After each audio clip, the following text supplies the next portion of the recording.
Hello, good morning. कैसे हैं आप लोग? I hope you all be good. आप सभी अच्छे ही होंगे। तो अपनी पढ़ाई भी आप लोग कर रहे होंगे। हम लोग एडवर्ड एल्बर्ट की हिस्ट्री जो पढ़ रहे हैं ना, उसके क्रम में मॉडर्न एज में हम लोग आगे चलेंगे। देखेंगे अभी हमारे पास मॉडर्न एज में और क्या क्या है ना। तो हम लोग कुछ पोएट्स को पढ़ रहे थे, इंटरवार पोएट्स को ना। तो उसी क्रम में आइए हम लोग देखते हैं अगली जो हमारे एक पोएट हैं जिनका नाम है एडिथ सटवेल। इनकी भी काफ़ी मतलब काफ़ी नाम इनका रहा है पोएट्री के फील्ड में। तो आइए देखते हैं कि इनकी तो लेगेसी भी थी, इनके फादर भी थे पोएट जो है। आपने इसके पहले नाम सुना होगा ना, जॉर्ज सिडवेल का, पीछे आपको मिले होंगे ना। तो उनकी बेटी थी ये। इनके दो भाई भी पोएट थे, तो काफ़ी लेगेसी इनकी ठीक ठाक है। तो आइए देखते हैं कि हमारी एडिथ क्या लेके आई है हमारे लिए। तो देखो ऊपर जो मिला था ना, wheels wheels an annual anthology of modern verse ना, इसको जो है ये हमारे एडिथ और इनके भाई आसबर्ट और सर सैचरवेल, ये सब लोगों ने मिलके क्या किया था, इन सब लोगों ने मिलके एडिट किया था। एक चीज़ ध्यान रखना, इनकी जो पोएट्री थी ना एडिथ सेटवेल की, वो जॉर्जियन पोएट्री के अगेंस्ट थी। ध्यान रखना, जॉर्जियन पोएट्री के, जॉर्जियन पोएट्री जो थी ना उसके बिल्कुल अगेंस्ट थी। और इनका ये मानना था कि जॉर्जियन पोएट्री के अगेंस्ट तो ऑर्डन के स्कूल भी था, या ऑर्डन के जो मॉडर्न स्कूल थे वो भी इसके खिलाफ थे। लेकिन ऑर्डन ने क्या किया, ऑर्डन ने थोड़ा सा पॉलिटिकल, एक प्रकार से कह सकते हैं, शरण अपनी ले ली। मतलब पॉलिटिकल पोएम्स में जा करके जो है अपने इमोशंस को एक्सप्रेस करना शुरू कर दिया। ये लोग थोड़ा सा एडिथ सेटवेल स्पेशली के हैं, तो ये चाइल्डहुड और आर्ट की तरफ चली गई, उधर ज़्यादा इन्होंने काम किया है ना। तो आइए देखते हैं इनकी अर्ली पोएट्री में क्लाउंस हाउसेज हैं, द वुडन पेगासस है, ब्यूकोलिक कॉमेडीज। ये ध्यान रखिए कि ये इंपॉर्टेंट है, ये एग्जाम में आ भी चुका है। ब्यूकोलिक कॉमेडीज जो है creates a Holi artificial world from the dreams of childhood. बचपन के ना चिल्ड्रन लिटरेचर में भी इनका नाम आता है, तो इसलिए आपको याद रखना होगा। ब्यूकोलिक कॉमेडीज काफ़ी इंपॉर्टेंट है, ठीक है। अब बहुत सारे बच्चों के दिमाग में ये आता है, children literature children literature children literature कहाँ से आएगा, इन्हीं में से किसी न किसी ने लिखा होगा ना। तो ऐसे ही आपको याद रहना चाहिए कि एडिथ सेटवेल जो है वो चिल्ड्रन लिटरेचर में भी अपना योगदान करती थी। जैसे उनका ब्यूकोलिक कॉमेडीज क्या है, प्योर चिल्ड्रन लिटरेचर है ना। चलो, उसके बाद इनकी एक है फेकेड। ये बहुत इंपॉर्टेंट है, इसको याद कर लेना, रट लेना, जो भी कर सकते हो, लेकिन आपको भूलना नहीं है। ये काफ़ी इंपॉर्टेंट है और ये ईयर भी बड़ा रिमार्केबल है ना, जब पब्लिश हुई थी 1922। आपको पहले ही बता चुका हूँ, बहुत ही रिमार्केबल ईयर है in the history of English literature में ना। चलो, उसके बाद आइए देखते हैं। तो इन्होंने अलेक्जेंडर पोप की जितनी पोएट्री थी ना उसका सेंसिटिव एनालिसिस भी किया है, अलेक्जेंडर पोप नाम से। तो इसको छोड़ देते हैं, बहुत इंपॉर्टेंट नहीं है। आइए हम इनके कुछ जो है और पब्लिकेशंस देखते हैं जो आपके लिए एग्जाम में इंपॉर्टेंट होते हैं। जैसे द स्लीपिंग ब्यूटी है, ट्रॉय पार्क है, collected poems, the pleasures of poetry. ये आप याद रख लीजिएगा, ये इंपॉर्टेंट है, यहाँ से आपके क्वेश्चंस आ जाते हैं। उसके बाद द इंग्लिश इसेंट्रिक्स, ये काफ़ी फेमस है, 1933। ये भी आपको याद रखना है। और ये भी एस्पेक्ट्स ऑफ मॉडर्न पोएट्री ना। एस्पेक्ट्स ऑफ नावल तो आपने पीछे पढ़ा है, किसकी है? फटाफट कमेंट करके बताइएगा किसकी है एस्पेक्ट्स ऑफ द नॉवेल जो है। 7 उसमें लगा है, 7 एस्पेक्ट्स ना। चलो, एस्पेक्ट्स ऑफ मॉडर्न पोएट्री, तो ये ध्यान रखना है, एस्पेक्ट्स ऑफ पोएट्री पूछ लेगा तो क्या करेंगे, मॉडर्न पोएट्री, तो एडिथ सिटवेल करेंगे ना। नॉवेल का तो आप चलिए याद रहेगा आपको कि कोई हमारे पैसेज टू इंडिया वगैरह लिखने वाले कोई ऐसे राइटर रहे होंगे जिन्होंने उसको लिखा होगा ना। कमेंट करके बताना। चलो, एजरा पाउंड की बात करते हैं बेटा। एजरा पाउंड, हमने आपको बताया था फादर ऑफ इमेजिज्म ना। इमेजिज्म को सबसे ज़्यादा पॉपुलराइज इन्होंने किया। हालांकि इमेजिज्म का राइज जो ट्रेसेस मिलते हैं वो हमें टी ह्यूम के मिलते हैं रचनाओं में, लेकिन एजरा पाउंड ने ज़्यादा इसको किया पॉपुलराइज ना। तो of the imagist poets only pound gain lasting fame ना। इमेजिस्ट में केवल पाउंड को ही सबसे ज़्यादा नाम सम्मान मिलता है, यूएसए के रहने वाले थे ना। इनकी बात करते हैं ना, तो ये क्या था कि 24 से 45 तक ना ये इटली में, पेरिस में रहे, इटली में रहे। इनका एडमिरेशन टू मुसोलिनी, मुसोलिनी का इन्होंने एडमिरेशन किया था, resulted in his big charge treason at the end of the war. और जब वॉर एंड हुआ ना तो इनके ऊपर जो है मुसोलिनी को फेवर किया था, तो उसका चार्ज इनके ऊपर लगा। हालांकि ये बच गए थे वहां पे एनी हाउ। चलिए, फिलहाल इनकी रचनाओं की हम बात करते हैं, बहुत ज़्यादा इनमें दूर हम नहीं जाएंगे, इनकी रचनाओं की बात करते हैं। तो आ जाइए। इन ये तो आपको पता है ना, इजरा पाउंड जो है हमारे जो इलियट साहब है ना, उनके गुरु थे ना बहुत। और इनके ऊपर एक चीज ध्यान रखना बेटा, जापानी पोएट्री का बहुत इफेक्ट है। हमने आपको पढ़ाया भी है, इमेजिज्म जब आपको पढ़ाया था ना, वहाँ पे हमने पढ़ाया था। खास करके इजरा पाउंड पे हम देखें ना, तो इजरा पाउंड पे हमने आपको बताया था, इमेजिस्ट जो थे ये जापानीज लिटरेचर से और चाइनीज लिटरेचर से ज़्यादा प्रभावित थे, अपेक्षाकृत जो है क्लासिकल लिटरेचर से ना, ग्रीक और लैटिन क्लासिकल से ज़्यादा जापानीज और चाइनीज लिटरेचर से प्रभावित थे ना। चलिए इनकी वर्क देखते हैं। ह्यूज सेल्विन मार्बरी, ये याद रख लीजिएगा, ह्यूज सेल्विन मार्बरी 1920 में आया था। ये बहुत कह सकते हैं कि इम्पोर्टेंट है, क्योंकि अर्ली इनकी रचना थी।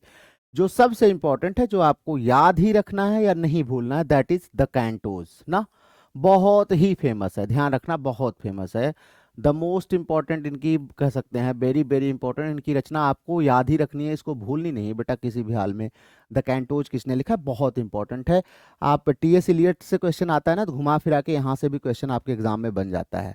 उसके बाद कैंटोज कई पार्ट में लिखे गए हैं, तो द पीसन कैंटोज ऐसे करके कैंटोज बहुत सारे इन्होंने लिखे हैं।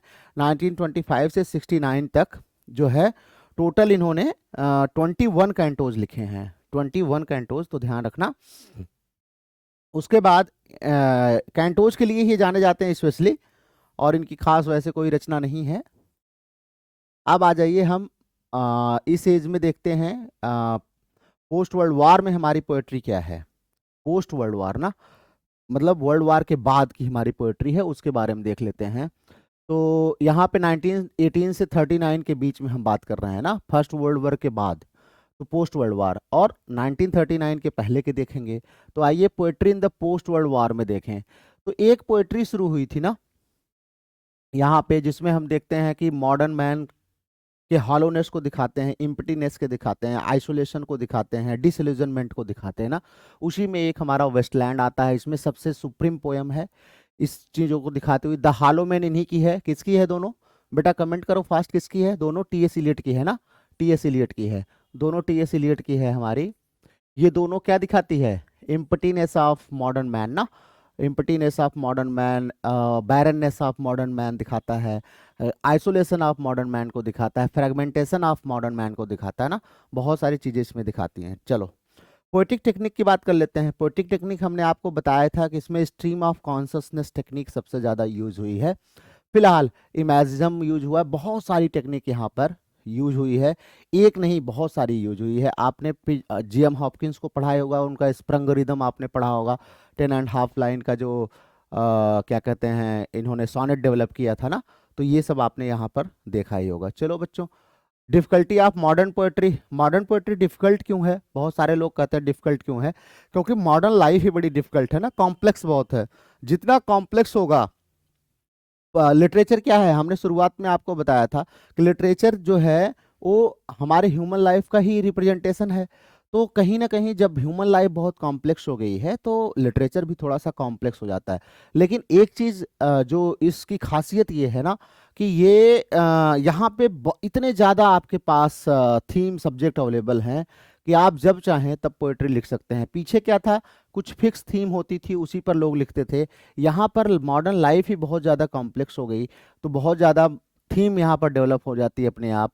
तो बहुत सारे देखेंगे रिवाइवल आपको देखने को मिलेंगे, जैसे डन की पोएट्री का रिवाइवल आप देखेंगे लोग करेंगे, अलग अलग स्कूल क्लासिक्स के न्यू क्लासिक्स आएंगे, बहुत सारे लोग यहाँ पर आपको मिलेंगे ना। साइकोलॉजी एंड पॉलिटिक्स में हम आपको बताएं तो आपने नाम सुना ही होगा, पीछे आपको बताया था W.H. ऑर्डन जो थे, इन्होंने दुनिया की प्रॉब्लम 30s में इन्होंने क्या देखा, W.H. ऑर्डन ने, it was in fact in psychology and politics, psychology और पॉलिटिक्स में ही इन्होंने पाया। पोएट्स ऑफ द 30s के पोएट्स कौन है हमारे, आर्डन, वेस्टर्न ह्यूज ऑर्डन साहब हैं ना, सेसिल डे लेविस वगैरह इनके साथ जो हैं, स्टीफन स्पेंडर हैं, ये सब जो है, ये 30s के जितने भी पोएट्स हैं ना, साइकोलॉजी और पॉलिटिक्स तक अपनी पोएट्री को सीमित रखते हैं। और इसमें देखेंगे तो कार्ल मार्क्स भी लगभग इनकी पोएट्री से प्रभावित, मतलब कार्ल मार्क्स की पोएट्री से ये सब प्रभावित आपको दिखाई देंगे, और सिगमंड फ्रायड की पोएट्री से प्रभावित देंगे। तो ये दो चीज़ें काफ़ी मिलेंगी किनमें, 1930s के जो पोएट्स हैं, खास करके ऑर्डन हो गए आपके, स्टीफन स्पेंडर हो गए, सेसिल लेविस हो गए, ये सब की पोएट्री में काफ़ी कुछ आपको ये देखने को मिलेगा ना। चलिए ठीक है, इनको छोड़ दे, इलियट में भी मिलेगा, सब में मिलेगा भाई, प्रभाव तो मिलता ही है। डिलन थॉमस थे, बहुत सारे लोग थे, ग्रैनविल बार्कर, कौन से दुनिया भर के लोग थे ना। अब ये इंपॉर्टेंट है आपके लिए, सरलिज्म आया ना इसी टाइम पे। सरलिज्म में पढ़ा चुका हूँ, एक अलग से वीडियो है सरलिज्म पर, देख लीजिएगा ना। सरलिज्म का मतलब ही क्या होता है, that is not real and that is not imaginary.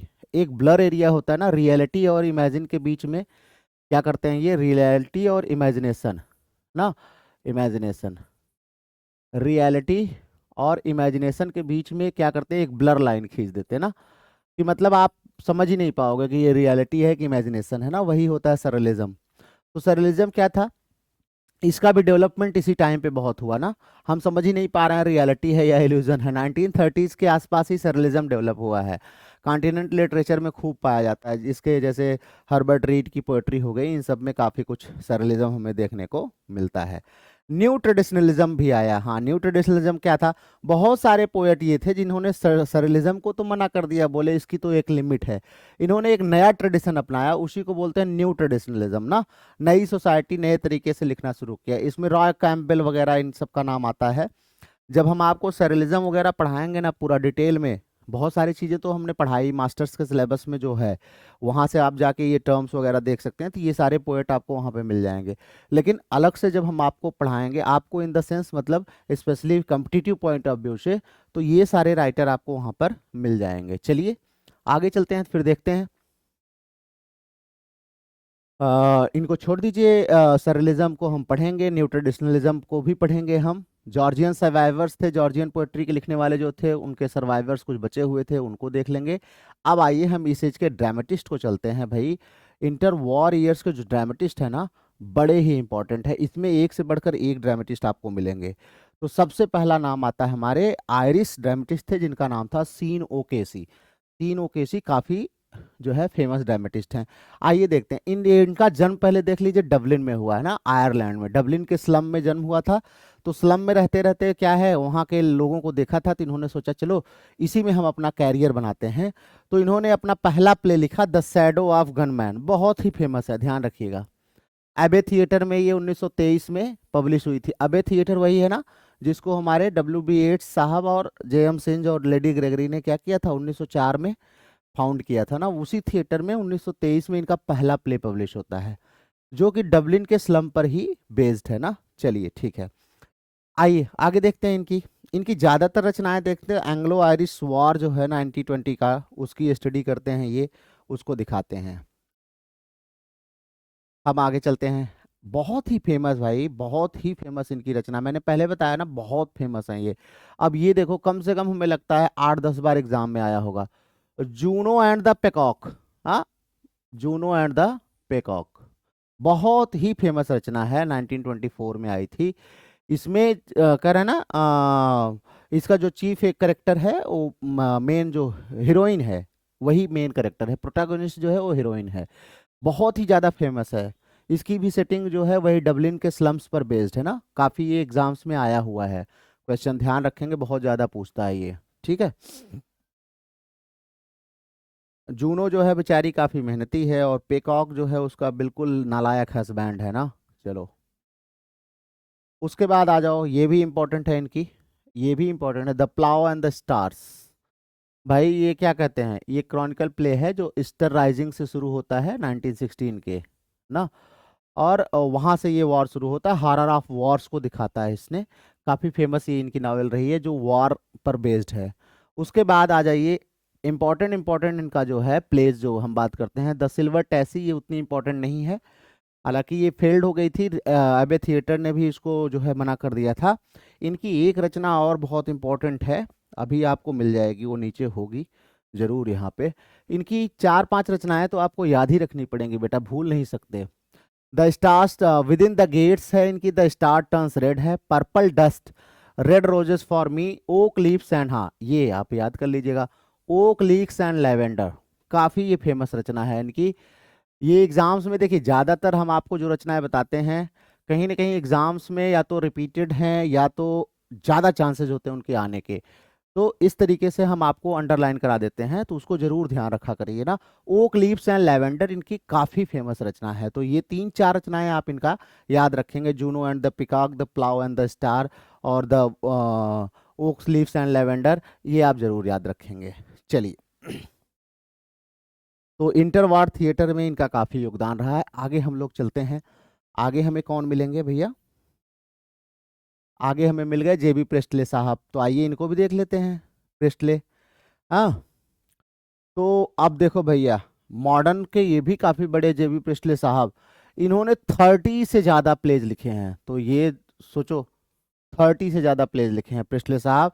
Dangerous corner इनकी ये पहला प्ले है, डेंजरस कॉर्नर, मतलब कोना ही साला खतरनाक है ना, इसी पर लिखा है डेंजरस कॉर्नर, तो ये आप ध्यान रखेंगे। आइए आगे चलते हैं। और क्या लिखा है? I have been here before, I have been here before बहुत इंपॉर्टेंट नहीं है, जो इंपॉर्टेंट आपको याद रखना है वो मैं आपको बता दूं। एन इंस्पेक्टर कॉल्स 1946, तो 2 रचनाएं आप याद रखिए। पहला रचना, पहली देखिए कोई भी प्ले है और पहली किसी राइटर की कोई भी चीज होती है, वो आपको याद रखनी चाहिए ना। तो चलो फिलहाल आगे हम लोग चलते हैं। हाँ, ये भी काफी फेमस है भैया, हमारे साहब नोल कावर्ड साहब, सर नोल कावर्ड साहब भी बहुत फेमस है ना। इनकी 2-3 तो मतलब ऐसे थिएटर हैं जिसमें बहुत सारी मूवीज बनी हुई हैं, ऐसे प्लेज हैं। तो आइए देखते हैं, इनकी कॉमेडी है जो है F11 leave it to you 1920 में आई थी, द यंग आइडिया 1923 में आई थी। उसके बाद ये बहुत फेमस है, अंडरलाइन कर लो, नोट कर लो, द रैट ट्रैप 1924 में, जो है ये मॉडर्न लाइफ की इम्पटीनेस एंड ट्रिवियलिटी को अब दिखाना शुरू कर दिया इस प्ले में, एक पूरी सीरीज इनकी शुरू हुई थी। उसके बाद द वॉर्टेक्स है, ये भी बहुत इंपॉर्टेंट है बेटा, आपको याद ही रखना पड़ेगा, और ये तो कभी भूलना नहीं, ये मैं कहूंगा कभी मत भूलना। फॉलन एंजल्स, फॉलन एंजल्स, क्योंकि इसका पैराडाइज लॉस्ट से कनेक्शन है ना, इसका जो इन्होंने टॉपिक लिया है ना, वो पैराडाइज लॉस्ट से लिया है, ठीक है, ध्यान रखना, इसका जो सब्जेक्ट का टॉपिक लिया है ना, वो पैराडाइज लॉस्ट से लिया है, ध्यान रखना। तो इसलिए बहुत ज़्यादा पूछता है फॉलन एंजल्स किसकी है, तो नोल कावर्ड की। चले आगे चलते हैं। इजी वर्चूज है, ये भी काफ़ी फेमस है, ये कावर्ड को काफ़ी बदनाम यहाँ पर इसे कहते हैं ना, काफ़ी नोटोरियस हो गए थे हमारे कावर्ड साहब। तो इजी वर्चू भी, ये भी इंपॉर्टेंट है। अभी यही नहीं, बहुत इंपॉर्टेंट है कावर्ड साहब, नोल कावर्ड साहब, इनको देखिएगा। बिटर स्वीट, प्राइवेट लाइफ्स, भैया ये अंडरलाइन कर लेना, प्राइवेट लाइफ्स 1930, और कैवलकेड ये भी याद कर लेना, कैवलकेड 1931। कन्वर्सेशन पीस है, ब्लिथ स्प्रिट ये भी याद कर लेना, बहुत इंपॉर्टेंट है ये इनका प्ले। देखो जो मैं आपको लगभग लगभग, जैसे ब्लिथ स्प्रिट है, हाँ, present laughter and this happy breed, ये सब उतनी इंपॉर्टेंट नहीं है, लेकिन जितनी आपको अंडरलाइन करा दूं आप उसको भूलना नहीं है, बाकी और को आप याद रखेंगे तो दैट्स गुड फॉर यू, आपके लिए बहुत अच्छी बात है ना। चलो बेटा, इनका नाम तो सुना ही होगा, इनके एसेज पहले छोटे छोटे एसेज जो है हमारे यहाँ 9th 10th या 11th 12th में आते थे ना। विलियम समरसेट मॉम हमारे हैं, W.S. मॉम, इनकी हम लोग रचनाएं पढ़े हैं, ग्रेजुएशन तक अगर नहीं आपने पढ़ा होगा तो हो सकता है, नहीं तो कोई ना कोई इनका आता है जरूर ना। चलिए आइए इनका देखते हैं। इनकी कॉमेडी है सेपी, ये याद रख लेना, काफ़ी फेमस है। इन्होंने भी लगभग 30 से ज़्यादा प्ले लिखे हैं, लगभग 30 के आसपास प्ले लिखे हैं, हालांकि बहुत ज़्यादा इनके प्लेज फेमस नहीं है। मैन ऑफ ऑनर बहुत इंपॉर्टेंट नहीं है, लेडी फ्रेडरिक है, मिसेस डॉट है, जैक स्ट्रॉ है, ये सब बहुत इंपॉर्टेंट नहीं, ये इंपॉर्टेंट है इनकी, ध्यान रखिएगा। खूब पैसा भी इनके लिए कमा के लाई थी ये प्ले, होम एंड ब्यूटी, काफ़ी ये इंपॉर्टेंट है। तो 2 रचनाएं याद रखना, सेप्पी जो है इनका, जहां से इन्होंने शुरू किया था, और उसके बाद होम एंड ब्यूटी याद रख लेना। आवर बेटर्स है, सर्कल है, ये सब उतना इंपॉर्टेंट नहीं है, ठीक है। चलो आगे चलते हैं बच्चों। जेम्स ब्रिडी, भाई ये भी काफ़ी इंपॉर्टेंट है, ब्रिडी की 2 ऐसी प्लेज है ना जो अक्सर एग्जाम्स में आती हैं, तो आइए देखते हैं इनकी कौन कौन सी प्ले है।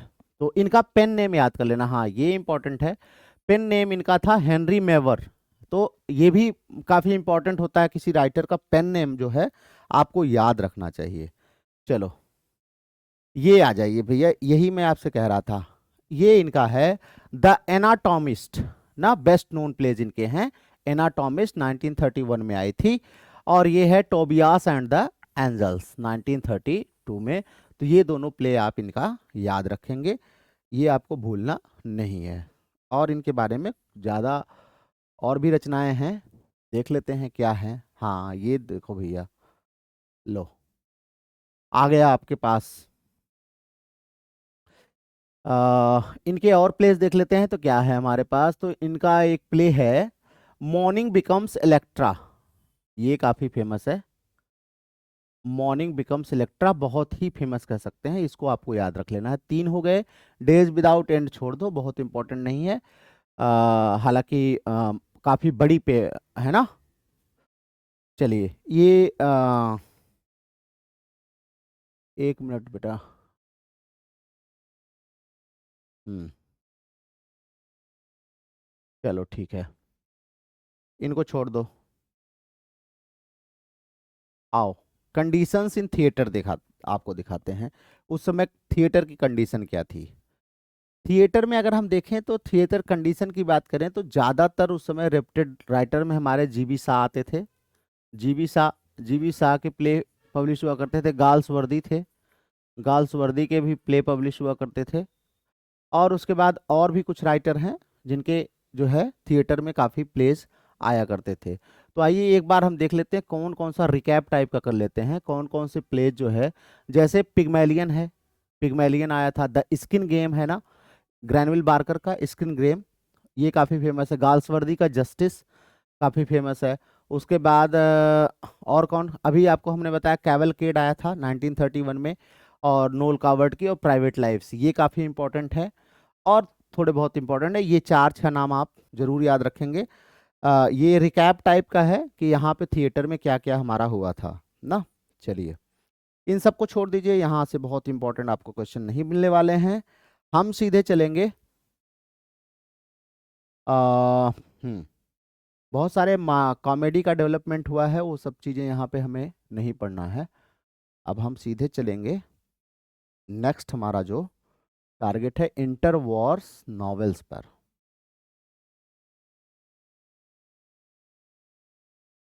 मिसलेनियस प्रोज ना, तो इसमें आके हम देखते हैं कौन कौन से हमारे पास हैं। तो सबसे पहले आ गए हमारे लिटन स्ट्रेची। भाई लिटन स्ट्रेची को आप लोगों ने पढ़ा भी होगा ना, गाइस लिटन स्ट्रेची काफ़ी फेमस जो है। ये क्या है, प्रोज राइटर हैं, एसेइस्ट हैं।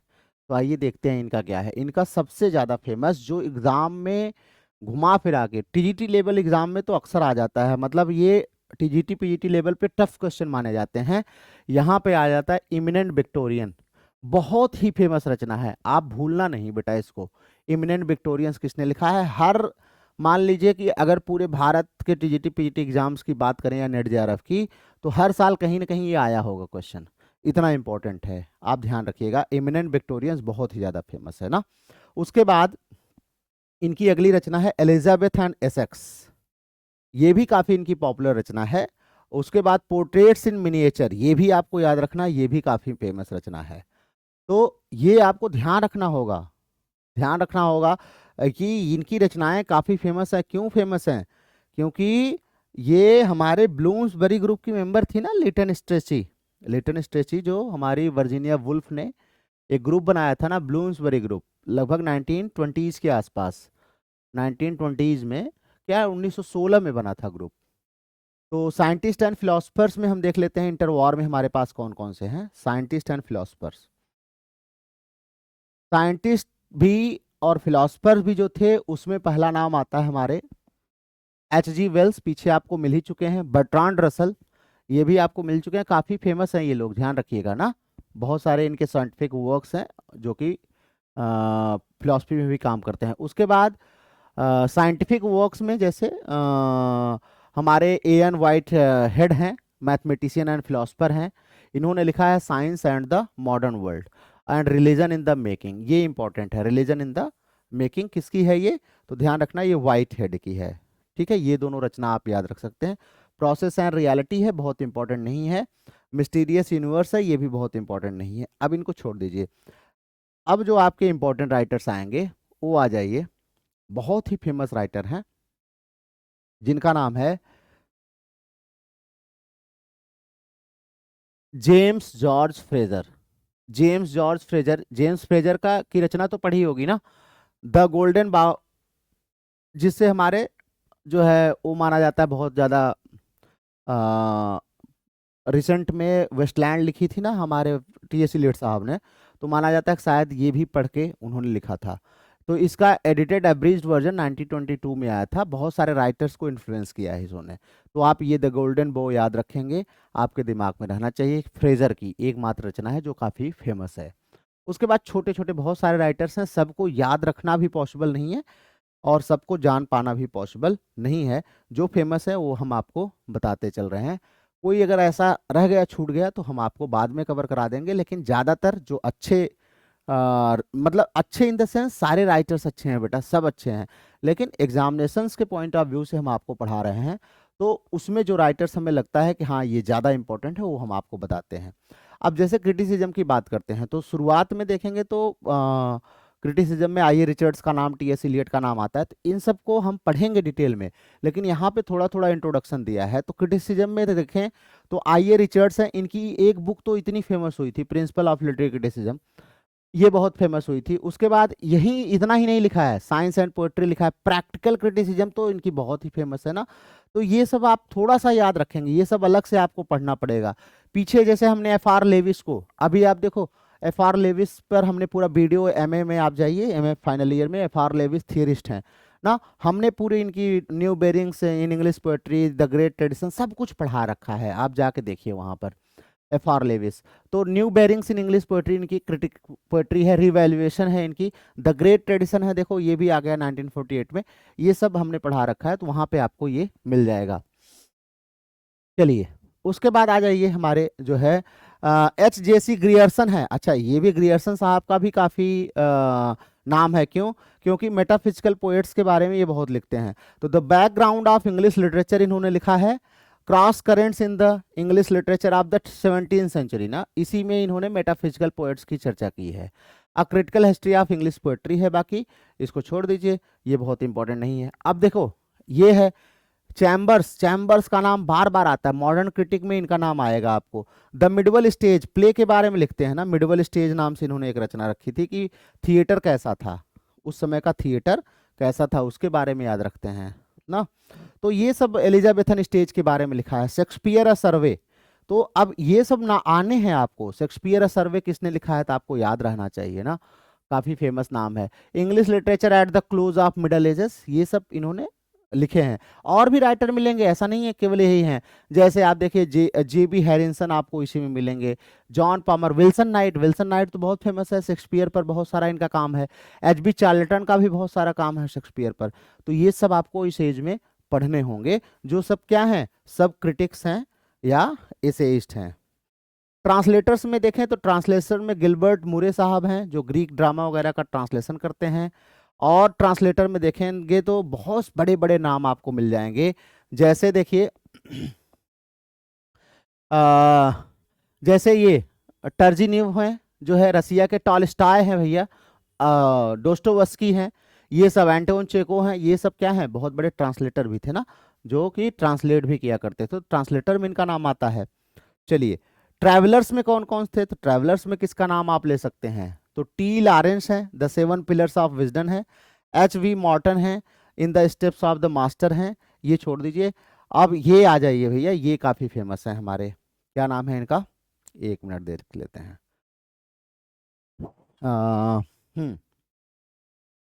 Freya Stark, who wrote the popular the valleys of the assassins, काफ़ी इंपॉर्टेंट है ये। A winter in the Arabia, east is west, बहुत इंपॉर्टेंट है ये, ईस्ट इज वेस्ट बहुत ज़्यादा इंपॉर्टेंट है, ये आप अंडरलाइन कर लीजिएगा ना, फ्रेया स्टार्क का है, ये काफ़ी फेमस है, तो इसलिए आंख के सामने आ गया तो हमने आपको बता दिया, ये इंपॉर्टेंट है। बायोग्राफर्स में देख लेते हैं, बायोग्राफर कौन कौन थे, तो लिटन स्ट्रेची का नाम सबसे पहले आता है बायोग्राफर में ना, बहुत बड़े बायोग्राफर भी थे स्ट्रेची साहब। तो आइए लिटन स्ट्रेची हैं, इसमें कोई डाउट नहीं है, इनकी रचना उसके बाद इनके बाद आते हैं हमारे फिलिप गुडाला। फिलिप गुडाला भी बहुत बड़े क्या थे, बायोग्राफर थे। इनकी जो है पामरस्टन जो है काफी फेमस रचना है, the Duke and the two marshals, ये सब बायोग्राफी इन्होंने लिखी है। बायोग्राफी में इनका नाम आता है, बायोग्राफर में विंस्टन चर्चिल पर लिखा है, सर विंस्टन चर्चिल, इनका भी नाम देख लीजिएगा। उसके बाद आप आ जाइए, ये 2-3 नाम है जो आपको बायोग्राफर में याद रखने होते हैं।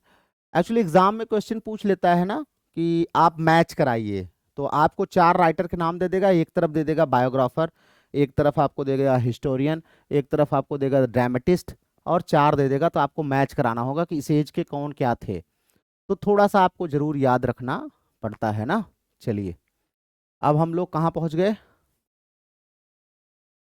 बायोग्राफर्स थे, बायोग्राफर्स में हमारे पास और कौन कौन से नाम हैं? बहुत इंपॉर्टेंट नाम नहीं है। हिस्टोरियंस में देख लेते हैं, हिस्टोरियंस में कौन कौन से नाम है, बहुत फेमस नाम है, तो ये नाम तो भूलना मत। G.M. ट्रेविलियन, इनकी रचना भी हम लोग पढ़ते हैं ना, बुक पढ़ते हैं इनकी, G.M. ट्रेविलियन की। इंग्लैंड अंडर द स्टुअर्ट्स डायनेस्टी की बात करते हैं ये वहाँ पर। हिस्ट्री ऑफ इंग्लैंड, हमने इंग्लैंड की हिस्ट्री इनकी पढ़ते हैं। ब्लेनहिम है, इंग्लिश सोशल हिस्ट्री भी इनकी पढ़ते हैं। हिस्ट्री ऑफ यूरोप, तो ये हिस्टोरियन है, ये नाम याद रखेंगे G.M. ट्रेविलियन का। उसके बाद H.A.L. फिशर हैं, ये भी बहुत बड़े हिस्टोरियन हैं। इनका है religion and the rise of capitalism, काफ़ी फेमस है, 1926 में आई थी। चलिए छोड़ दीजिए, आगे चलते हैं। G.G. कॉल्टन हैं, और उसके बाद हमारे बहुत सारे राइटर्स हैं, C.H.B. क्वेनल हैं, ये सब हिस्टोरियन हैं, नाम थोड़ा सा आप याद रखिएगा। चलो एसेइस्ट में देख लेते हैं बच्चों। एसेइस्ट में हमारे पास बहुत सारे एसेइस्ट भी हैं, इसमें जैसे आपका ए मिलने हैं आपके G.B. Presley, G.B. प्रिस्टले बहुत बड़े एसेइस्ट हैं, ये ध्यान रखने का, ठीक है। वर्जीनिया वुल्फ है, वर्जीनिया वुल्फ की रचनाएं देख लीजिए, जैसे द डेथ ऑफ मॉथ है इनकी, ऐसे है, द मोमेंट है। अल्डुअस हक्सले साहब हैं, ये सब आप पढ़ेंगे अलग से, लेकिन फिर भी आपको जानना चाहिए। फिर हमारा अगला चैप्टर शुरू होगा, ये है हमारा द मिड 20th सेंचुरी के बारे में बात करेंगे, कि हमारा पोस्ट वार के बाद जो मिड 20th सेंचुरी आया उसमें लिटरेचर कैसे डेवलप हुआ है। तो फिलहाल इतना आप रिवाइज करते रहिए, इसको हम थोड़ा फ्लैश फॉरवर्ड मोड में ले चल रहे हैं, फटाफट आगे बढ़ाएंगे, क्योंकि हमें बहुत सारा सिलेबस कवर करना है। थोड़ा सा आप इसको बार बार रिपीट करके देखें ना, तो आपको समझ में आएगा। तो चलिए मिलते हैं अगली क्लास में, आगे हम बात करेंगे मिड 20th सेंचुरी में नॉवेल्स की बात करेंगे। तब तक आप इसको रिवाइज करते रहिए, अपने कमेंट्स वगैरह जरूर ड्रॉप किया करिए, और मिलते हैं अगली क्लास में। Till then take care of yourself.